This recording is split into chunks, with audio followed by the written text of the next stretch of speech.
Toi, tu veux que je fasse la petite présentation, c'est ça? Je suis Camille Husson et je viens de Saint-Étienne. Je viens du spectacle vivant. Ça, c'est sûr. Et voilà, c'est un seul en scène. Il n'y a pas de fin à ma phrase. C'est un seul en scène. Point. Dans le spectacle, ce qui est cool, c'est que je raconte quand même des trucs plutôt gays, à part peut-être une ou deux fois, il y a des trucs moins... Donc oui, Sexplay.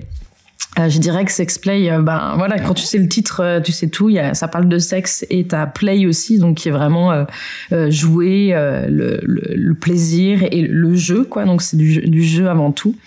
Et c'est un spectacle où il y a une actrice sur scène, des lumières et une création sonore, et juste avec le texte, c'est l'idée d'emmener dans différents moments de vie et qu'en ressortant, tu puisses te poser des questions sur ta vie à toi, sur ta traversée de ta sexualité, de l'enfance à l'adolescence et de ton rapport à ton corps, et d'avoir envie de lui offrir la joie je détonne, la joie qui existe, qui peut exister dans ce monde, quoi.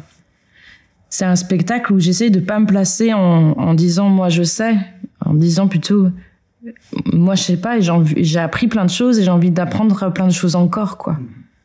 C'est plutôt ça. Et on se disait avec Olivier Espel, qui m'a aidé à la dramaturgie, il me disait mais qu'est-ce que tu veux en fait, c'est quoi ton but chez le public?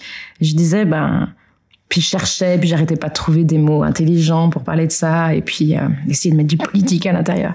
Puis un jour je dis mais tu me saoules, je veux juste que les gens, quand ils voient le spectacle, après ils rentrent chez eux et qu'ils se mettent à caresser leurs plantes.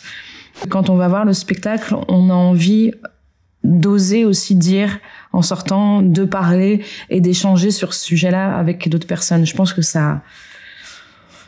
Ouais, c'est un peu nul ce que je veux dire, ça brise un tabou, mais ça donne envie de parler librement. Voilà. De tenter, en tout cas, de parler librement. Parce qu'on n'est jamais vraiment libre.